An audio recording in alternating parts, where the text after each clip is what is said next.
আসসালামু আলাইকুম। প্রথমে মাপ চেয়ে নিচ্ছি, জনাব প্রধান উপদেষ্টা মহোদয় আসতে পারেননি, কর্মে ব্যস্ত আছেন। সেজন্য তিনি 332 নম্বর এআইকে আজকে পাঠিয়ে দিয়েছেন, আপনাদের সামনে হাজির।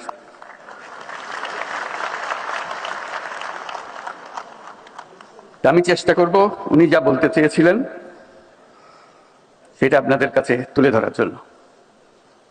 আশা করি তিনি সন্তুষ্ট হবেন, তার কথাগুলো আমি বলতে পেরেছি। ঢোকার পথে আমি জিজ্ঞেস করেছিলাম শ্রোতাদের মধ্যে আমার মতো এআই কেউ আছে কিনা। এই জন্য জানতে চেয়েছিলাম তাহলে কথা বলতে সুবিধা হবে, আমার কথাগুলো তারা তাড়াতাড়ি বুঝবে। তারা তথ্যটা দিতে পারে নাই,